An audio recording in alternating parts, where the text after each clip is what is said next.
Son dos de los artistas más relevantes del siglo XVI, Lucas Cranach el Viejo y su hijo Lucas Cranach el Joven. Dirigen el taller de pintura más famoso de su tiempo. Pintan más obras, más rápido que sus contemporáneos. El reformador Martín Lutero es íntimo amigo de los Cranach. Padre e hijo se convertirían en los pintores de la Reforma. Los Cranach son hijos de la Edad Media y conocen el éxito en un mundo que se transforma vertiginosamente. Padre e hijo encarnan el espíritu del Renacimiento. Es el comienzo de una nueva era.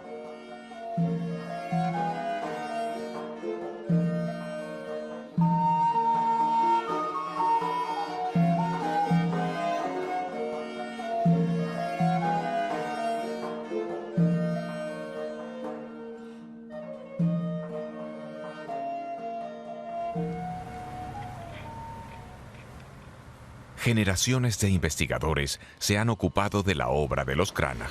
Sin embargo, se mantienen las incógnitas. Gunnar Heidenreich e Ingo Sanna son historiadores del arte y restauradores. Aquí en la Catedral de Merseburgo examinan un altar salido del taller de los Cranach en 1537. Quieren descubrir si su autor es el padre o el hijo, o si tal vez delegaron la ejecución del altar en los aprendices. Pertrechados con una cámara de rayos infrarrojos, consiguen desvelar la firma, imperceptible para el ojo humano.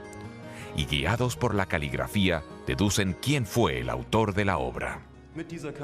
Esta cámara nos permite examinar más profundamente el cuadro, es decir, podemos ver qué hay bajo la capa de pintura, el boceto de la obra, y para investigarlo con más exactitud haremos una toma de un detalle.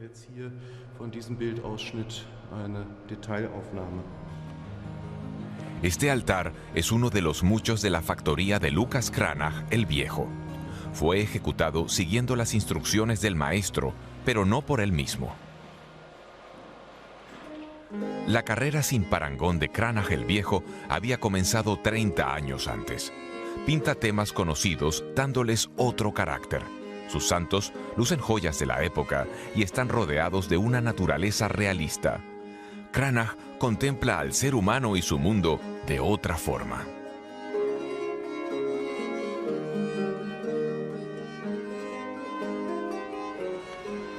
Wittenberg hacia el año 1500, a orillas del Elba, con las torres de la iglesia del Palacio y en el centro, la iglesia de Santa María. Uno de los príncipes más poderosos del Sacro Imperio Romano Germánico, el príncipe elector sajón Federico III, residía en Wittenberg. Este monarca, amante de las artes, soñaba con un despertar espiritual de su reino.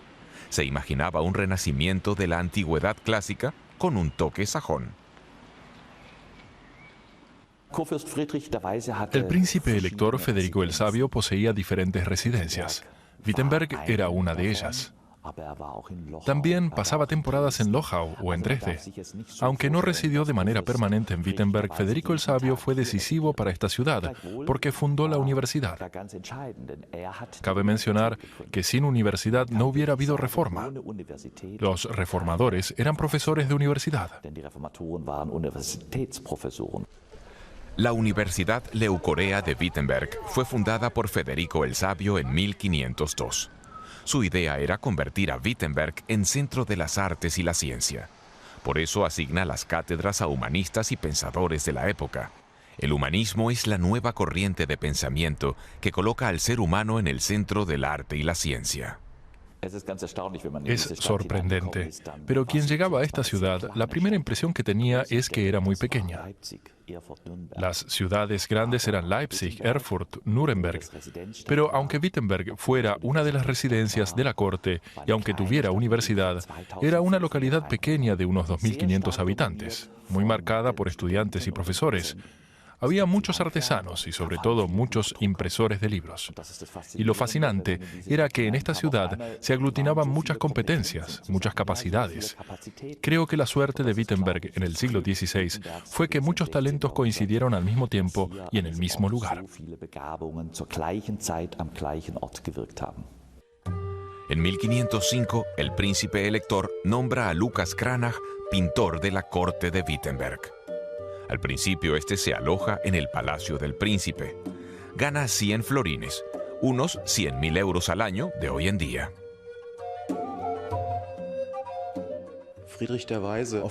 Federico el Sabio le ofreció un sueldo anual equivalente al de un catedrático de la Universidad de Wittenberg de aquel tiempo y un pago adicional por cada una de las obras que producía para la corte. Por lo tanto, gozaba de una posición muy prestigiosa.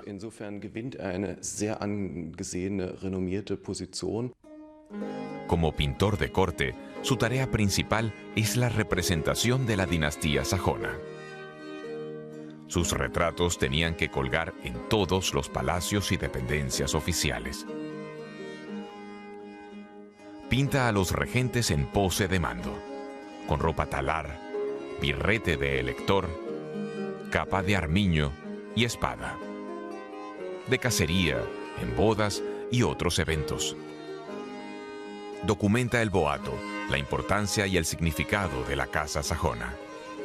Entre sus tareas se cuenta la organización de torneos en la plaza del mercado de Wittenberg. Da la orden de cubrir el suelo de la plaza con arena. Acuden caballeros y curiosos. Y el pintor de la corte, Lucas Cranach, reproduce el espectáculo en un grabado en madera o xilografía. En Wittenberg, Cranach descubre a ilustres colegas. La corte también hace encargos a Alberto Durero, de Nuremberg, un año mayor que Cranach y ya muy famoso. Durero se convertirá en el principal rival de Cranach. Una cabeza de Cristo de Jacopo de Barbari.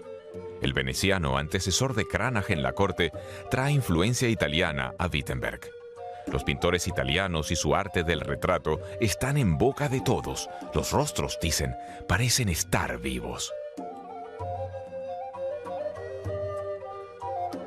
Sandro Botticelli pinta a la Virgen como una mujer hermosa, vestida al gusto de la época, y otorga un halo erótico a Venus, la diosa romana del amor, que recuerda a las figuras femeninas de la antigüedad clásica.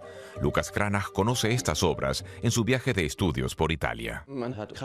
A menudo se reprochaba a Cranach haber ignorado el arte renacentista italiano y no haber conseguido su calidad. Pero hoy sabemos que sí estaba informado de lo que se producía en Italia en torno al año 1500. Se ocupó seriamente de estudiarlo, asimilándolo y dándole una forma propia que, desde el punto de vista actual, parece incluso más moderna comparada con lo que se hacía en Italia. Sogar moderner erscheint als das, was in Italien produziert wurde. Poco después de llegar a Wittenberg, Cranach pinta un retablo de la Virgen para la iglesia del palacio denominado Altar de los Príncipes de Dessau. Dos santas se ven a ambos lados de la Virgen con el niño. A la izquierda y derecha de la Virgen están los donantes del altar, Federico el Sabio y su hermano Juan el Constante, aún en actitud devota al uso medieval. Pero lo sorprendente es cómo representa Cranach a la Virgen, que dirige la mirada hacia el espectador. La Madre de Dios se presenta a su misma altura, acentuando su carácter humano. Pocos años antes, esto hubiera sido impensable.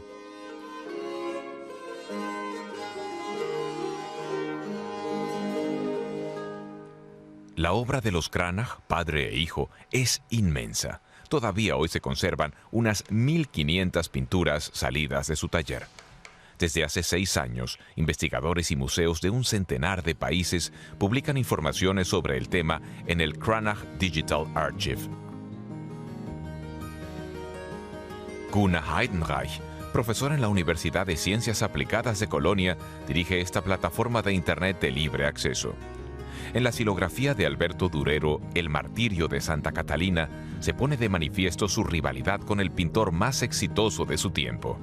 El grabado del virtuoso dibujante Durero es de 1498.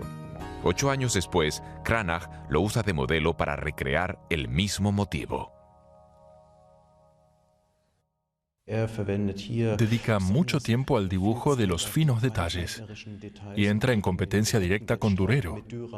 En su pintura se refleja el fino dibujo de Durero. Le dedica mucho tiempo para acabarlo con el máximo detalle posible.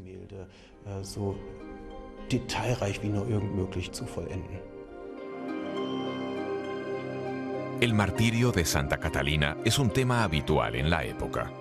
Cranach lo usa para desarrollar una espectacular dramaturgia, como lo harán mucho después los artistas del barroco. Bajo un cielo desgarrador, seres humanos tambaleantes se precipitan al infierno.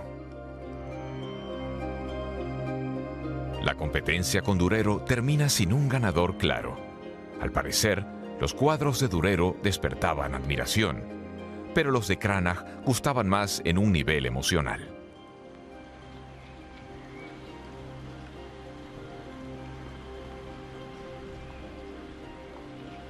La vida de Lucas Cranach el Viejo sigue encerrando secretos hasta hoy en día. Apenas se tienen datos de su infancia y juventud.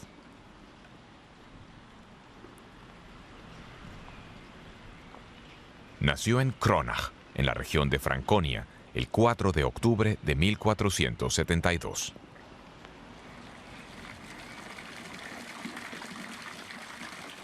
Probablemente su formación comienza en el taller de pintura de su padre. En Kronach, allí donde hoy se encuentra el monumento al pintor, se alzaba en su día la casa familiar. Lucas Cranach abandona pronto el hogar para recorrer mundo. Se hace llamar Cranach en referencia a Kronach, su ciudad natal, pero pronto se pierde su rastro. En 1500 reaparece ya como pintor en Viena, la mayor ciudad del imperio y residencia del emperador. Sus primeras obras conocidas son fruto de encargos.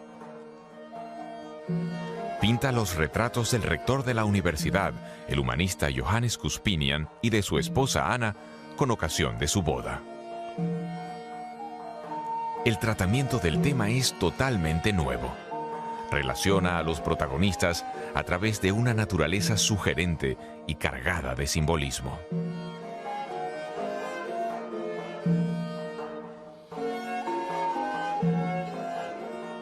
Los elementos agua, fuego, tierra y aire representan el mundo que hay que conocer.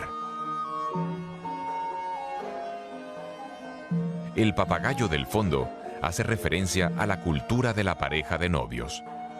El ave procede de Brasil, un país que se acababa de descubrir 2 años antes. Las obras vienesas de Cranach dan testimonio de un pintor con un estilo propio. Firma Lucas Cranach, es decir, Lucas, el de Kronach.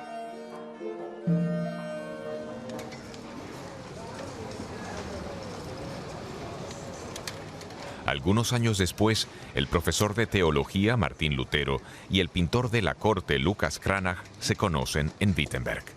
2 hombres que juntos no solo quieren cambiar la iglesia, sino también el mundo. Pronto se hacen amigos. La iglesia y la fe son importantes para Cranach y para sus contemporáneos. Había una unidad entre lo religioso y lo civil. Eran asuntos inseparables. Eras un miembro del municipio, pero simultáneamente eras también miembro de la iglesia. Era como un ensamblaje. Por lo tanto, en Wittenberg todos eran miembros de la comunidad religiosa. Todo el mundo era cristiano, católico. Es decir, la iglesia lo marcaba todo.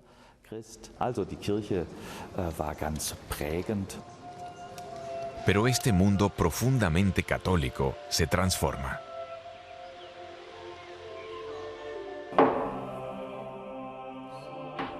El 31 de octubre de 1517, Martín Lutero clava en la puerta de la iglesia del Palacio de Wittenberg sus 95 tesis contra la venta de indulgencias por parte de la Iglesia Católica.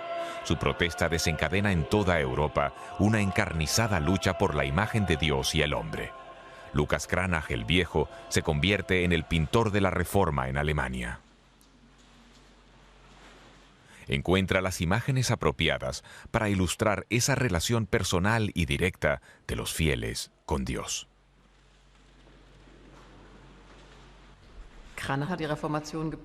Cranach influyó en la Reforma en tanto que proporcionó las imágenes que ilustraban la teología. Y gracias a esas imágenes, el pensamiento de la Reforma pudo divulgarse. Tengo la impresión de que intercambiaban opiniones, vivían muy cerca los unos de los otros. Por eso creo que se influenciaban en una convivencia muy fructífera, que evidentemente existía en Wittenberg.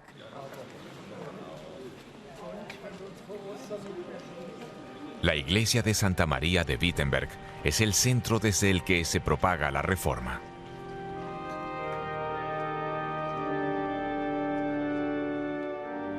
En esta iglesia se ofició por primera vez la misa en alemán. En esta ocasión se celebra un bautismo. Te bautizo en nombre del Padre, del Hijo y del Espíritu Santo. Martín Lutero y sus seguidores predican y bautizan aquí. El retablo del altar es una de las obras maestras de Cranach el Viejo en el espíritu de la Reforma. Una última cena monumental, una obra tardía de 1547. En lugar de santos y donantes piadosos, la obra reproduce a los propios reformadores. En la pieza central del tríptico superior están representados Jesús y los apóstoles. La figura que a la derecha se vuelve hacia afuera no es otro que el propio Martín Lutero con barba. Está tomando una copa de vino que le alcanza a un servidor con los rasgos de Lucas Cranach, el joven. A la izquierda, el altar muestra al amigo y seguidor de Lutero, Philipp Melanchthon, bautizando a un niño.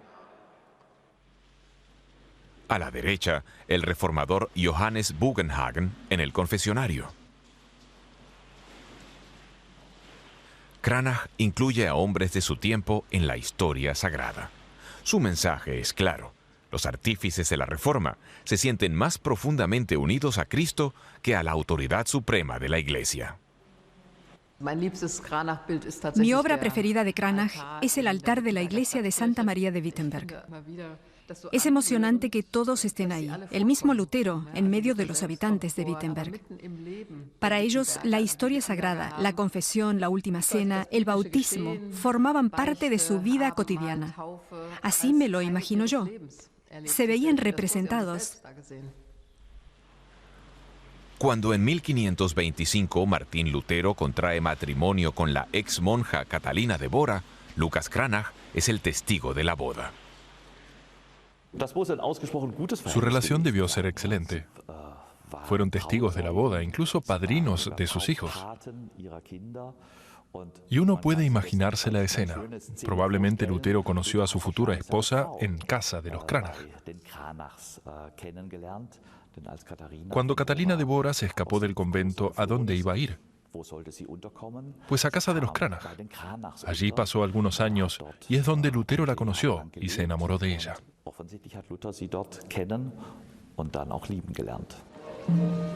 Wittenberg supone el inicio de la Reforma y Cranach retrata al reformador. Muestra a un hombre fuerte que no solo enseña la doctrina, sino que la practica. Al principio es un monje agustino severo y austero, con tonsura. Más tarde pinta a un Lutero perseguido que se esconde en el castillo de Wartburg, o con birrete como custodio de la doctrina.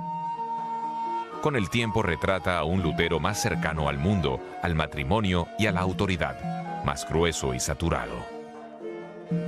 Cranach convierte a Lutero en ícono de la Reforma.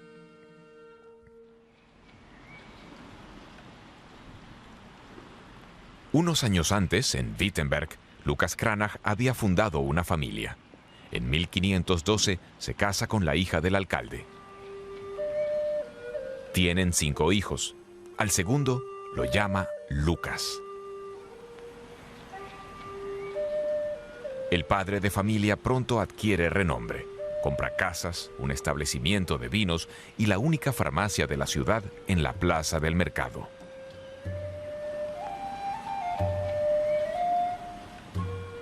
Pronto se convierte en el ciudadano más rico de Wittenberg. Es consejero municipal durante décadas y llega incluso a ser alcalde. vive en el centro de la ciudad, en una elegante residencia. El taller que instala en el patio es un floreciente negocio, con maestros, oficiales y aprendices, y hay un continuo fluir de visitantes. Lucas Cranach el Viejo lleva una vida desahogada. Es un reconocido pintor y empresario, un ciudadano respetable. Estamos en medio de un complejo de viviendas de la calle Schlossstraße número 1, que perteneció a Cranach el Viejo. En la parte delantera vivía él. Es verdaderamente una gran casa con muchos aposentos. Es fácil de imaginar que aquí se detenía también el rey danés, con todo su séquito. Era una gran casa señorial. Y lo más importante es el lugar donde se ubicaba el taller, en el edificio de atrás. Este era el emplazamiento del taller de Cranach. Aquí es donde Cranach el joven aprendió el oficio, donde creció. Aquí en el taller fue creciendo, hasta llegar él mismo a dirigir el taller.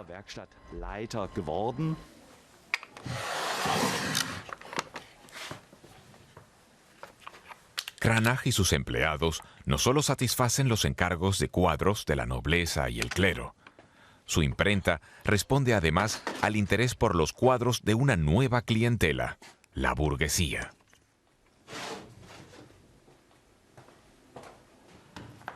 No todo el mundo puede permitirse el lujo de adquirir un cuadro.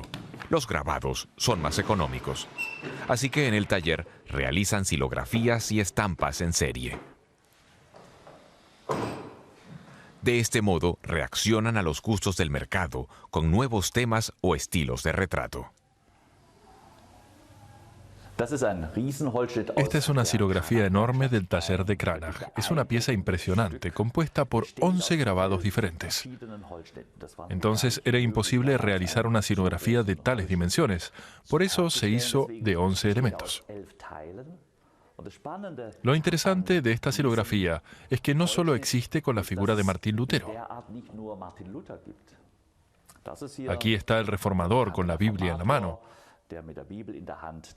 Pero la 11ª silografía, que representa la cabeza, se intercambiaba. El taller de Cranach producía el mismo grabado, con el mismo cuerpo, pero con la cabeza de Melanchthon y también otro, con el rostro de Jan Hus, uno de los precursores de la Reforma. Es decir, para saber cómo funcionaba este taller, cómo trabajaba realmente en serie, hay que ver esta silografía.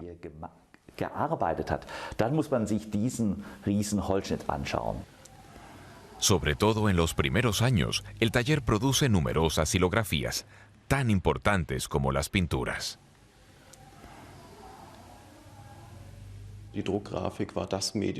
La estampación era una técnica que permitía una divulgación más amplia que la pintura por el elevado número de ejemplares.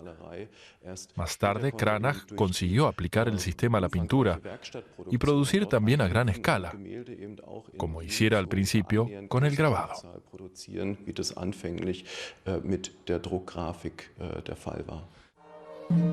Todos los productos del taller ostentan el escudo de los Cranach, la serpiente alada con un anillo en la boca.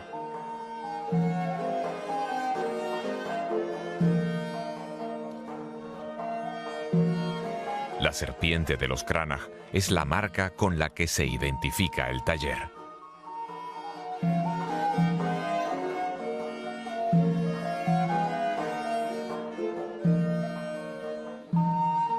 ¿Es de Cranach el Viejo, del joven o de uno de los aprendices? A veces es una incógnita. Uno compra un Cranach.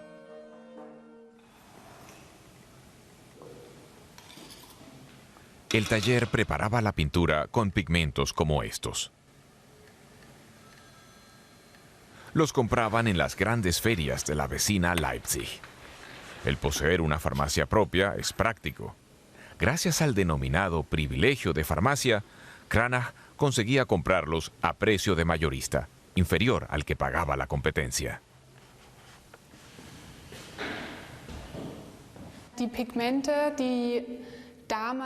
Los pigmentos que se empleaban en aquella época eran sobre todo diferentes tonalidades de tierras, que a través de un largo proceso de molido y tamizado se transformaban en pigmentos. El amarillo procede de las minas de los montes metálicos.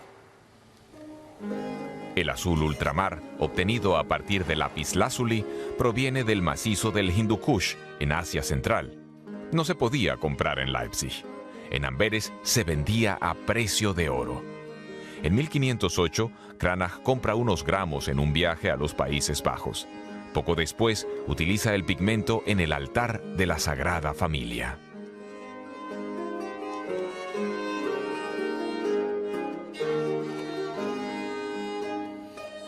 El trabajo de la manufactura está organizado hasta el más mínimo detalle.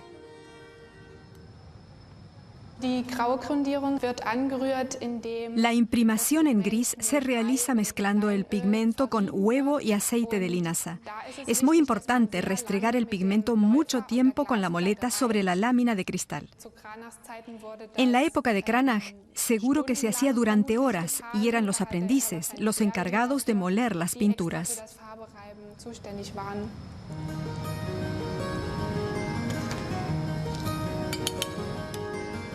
Cranach encarga provisiones de marcos y lienzos de determinadas medidas para utilizarlos según los pedidos de sus clientes. Y el taller produce temas habituales ya de antemano para tenerlos siempre listos. Cranach se hace pronto famoso, no solo por la belleza de sus cuadros, sino también por lo rápido que los pinta y entrega. Las figuras que hay que variar un poco no se vuelven a pintar. En el taller las calcan.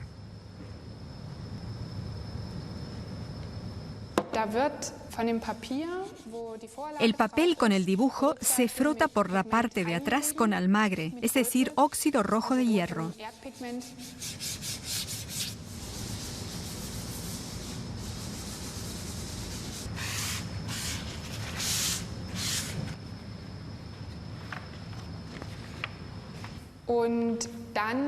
Y luego se coloca el dibujo sobre la imprimación y se van redibujando las líneas con un instrumento punzante, de forma que el pigmento se marque sobre la imprimación.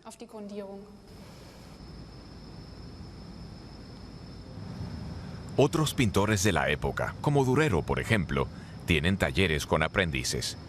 Pero solo Lucas Cranach exige un estilo unitario que él mismo define. Este es vinculante para todos, sin excepciones. El taller de Cranach no apostaba por estilos individuales o la marca personal, sino por un estilo del taller. Los empleados crearon el estilo del taller y no había forma de distinguir o reconocer a uno en concreto. De forma que en la época en la que todos trabajaron juntos, es muy difícil reconocer al autor y concluir si una obra es de Cranach el joven o de su padre. El famoso altar de la Reforma en la iglesia de Santa María de Weimar. Durante siglos se consideró la última obra maestra de Cranach el Viejo y del arte de la Reforma. Hace poco, los investigadores del archivo digital de Cranach descubrieron por medio de reflectografía infrarroja que es una obra del hijo. Tiene que ser una obra de Cranach el joven porque la firma presenta un recurso estilístico típico. Rasgos cortos que cambian de dirección, casi entrecortados. A veces parecen garabateados. Cranach el joven prefería la tiza negra para firmar, mientras que Cranach el viejo se inclinaba por el pincel y la tinta negra.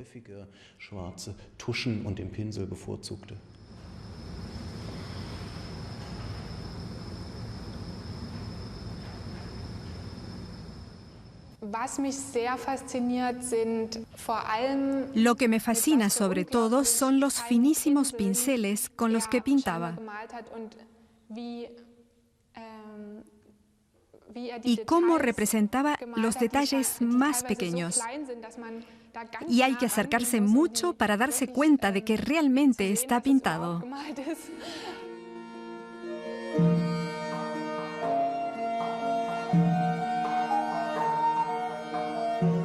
Sus contemporáneos admiran la maravillosa rapidez con la que Cranach pinta sus obras. La reflectografía infrarroja muestra cómo el taller llevaba a cabo los encargos monumentales. En la firma de este cuadro se han registrado colores como el rojo, azul y otros. Es un indicio de que la obra no fue ejecutada por el maestro. Este solo indicaba cómo se debía pintar.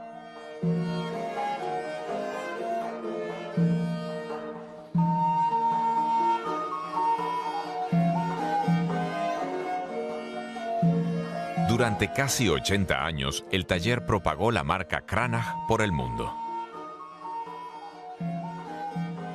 De allí salieron unas 5.000 pinturas. El año 1537 supone una ruptura en la trayectoria. El hijo mayor de los Cranach, Hans, muere repentinamente.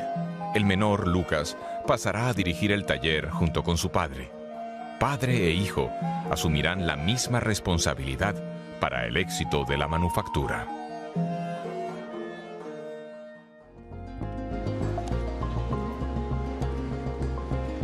Todavía hoy, las obras de padre e hijo siguen siendo codiciadas. En las subastas alcanzan los mayores precios, pero es difícil encontrar un Cranach en el mercado.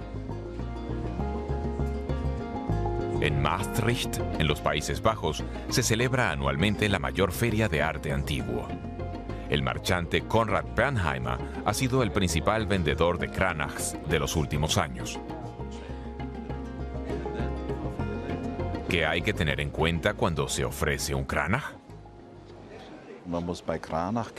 En el caso de Cranach, como en el de Rubens y de los grandes artistas, hay que diferenciar las manos, como dicen los historiadores del arte, es decir, ver qué salió de manos del maestro y qué concibieron los aprendices del taller. En las pinturas de Lucas Cranach el Viejo, a veces intervenían el hijo y otros que en ocasiones se pueden reconocer cuando uno estudia intensamente a Cranach.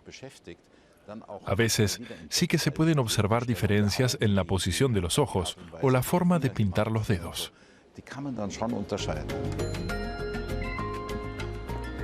Como marchante, le gustaría encontrar más pinturas concebidas por uno de los dos maestros. Al menos puede ofrecer uno de los motivos que los Cranach pintaban en diferentes variaciones. La pareja desigual es uno de los temas preferidos de aquel tiempo. El motivo se repite, hombre mayor, mujer joven. Pero también existe la versión de la mujer mayor con el varón joven. Pero en este caso es el hombre mayor con la muchacha. Él le coloca un anillo en el dedo, es decir, la pretende, mientras ella le posa el brazo derecho sobre los hombros. Pero da la impresión que mira un poco de soslayo. Es un tema recurrente, popular en todas las épocas, pero que en tiempos de Cranach aparece muy a menudo bajo el epígrafe del poder de las mujeres. Así es como se denominaba, entonces, el poder que las mujeres ejercen sobre los hombres.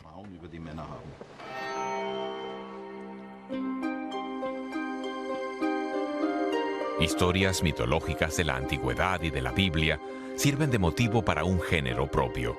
Surgen cuadros como Salomé con la cabeza del Bautista.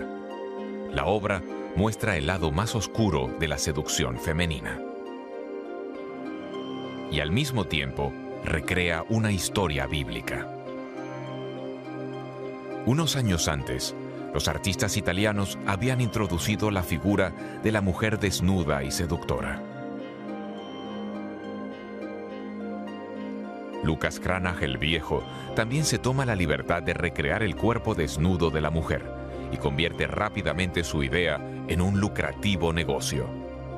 Para su nuevo tema, pronto encuentra motivos en la mitología antigua, la caridad o Lucrecia.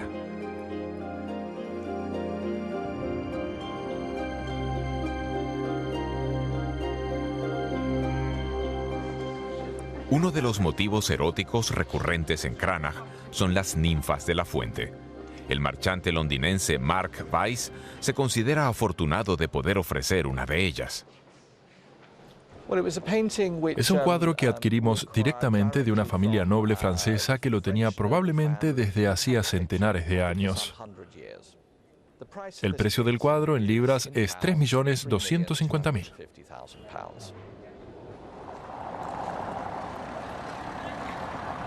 La Biblioteca Anna Amalia de Weimar es uno de los archivos históricos más importantes del mundo, tras haber sido restaurada. En 2004, un incendio destruyó buena parte del edificio. Incontables libros insustituibles se quemaron para siempre. Esa noche, el director de la biblioteca, Michael Knoche, arriesgó su vida entrando al edificio en llamas para salvar un único volumen. La Biblia más antigua en alemán, traducida por Martín Lutero e ilustrada por el taller de Lucas Cranach el Viejo. Esta Biblia de Lutero, la primera edición completa del Antiguo y Nuevo Testamento de 1534, es un objeto excepcional, con ilustraciones valiosísimas. La Biblia contiene 117 xilografías que proceden del taller de Cranach, algunas incluso realizadas por el propio maestro. Y esta calidad de ilustración de la ejecución no tiene parangón. Esta Biblia me resulta tan importante que fui capaz de exponerme a algunos riesgos en el incendio para salvarla.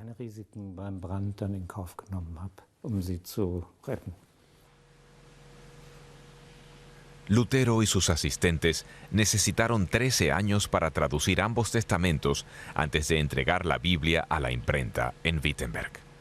El taller de Cranach el Viejo ilustra muchos pasajes con suntuoso colorido y oro. Las ilustraciones están repartidas por todo el libro. También están pintadas las iniciales de los versículos. Y aquí tenemos una imagen de la creación del mundo. Dios Padre muestra la vida en el paraíso. Se puede reconocer a Adán y Eva y muchos animales. Piense que son xilografías, es decir, hubo que ir tallando la madera para conseguir esos finos detalles.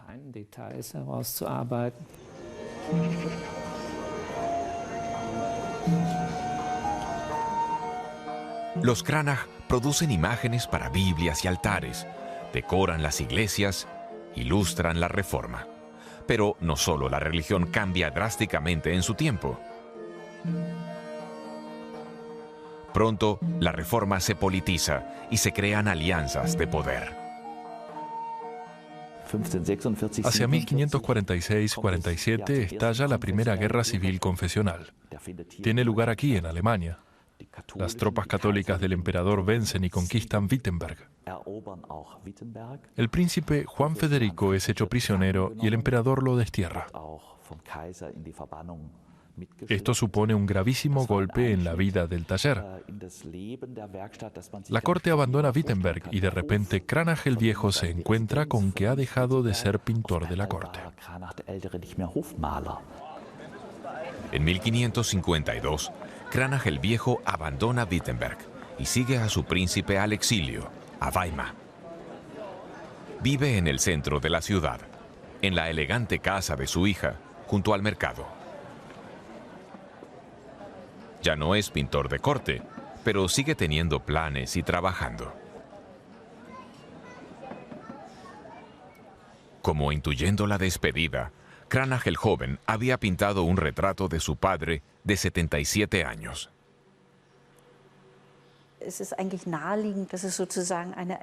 Está claro que se trataba de tener un recuerdo de su padre. Lo pintó con cuello de piel, sugiriendo su condición de burgomaestre, pero al mismo tiempo es un retrato muy personal, con rasgos individuales, impresionantes. Un año después de abandonar Wittenberg, el 16 de octubre de 1553, Lucas Cranach el Viejo Fallece en Weimar a los 81 años de edad. Es sepultado en el patio de la iglesia de San Jacobo.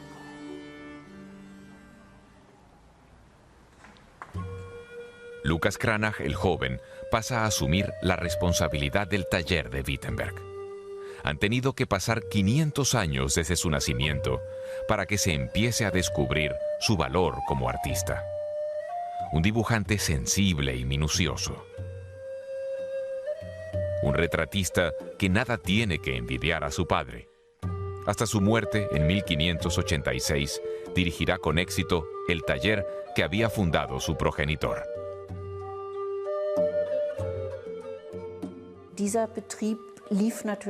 La manufactura continuó trabajando. Cranach, el joven, no cambió nada sustancial. Continuó con temas habituales del taller, el de la conversión o el de la fe. También hay retratos de Martín Lutero. Prosiguió con todos estos motivos y los fue ampliando, completando, variando, pero sin mayores cambios. El altar de la Reforma en la iglesia Stadtkirche de Weimar es terminado por el hijo 2 años después de la muerte de su padre.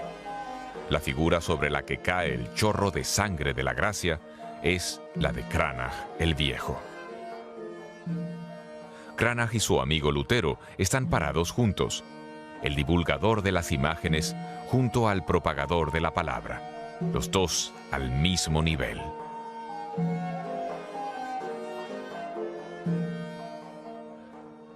Los Cranach pintan la Reforma, pero cuando los seguidores del Papa encargan un cuadro, no dicen que no.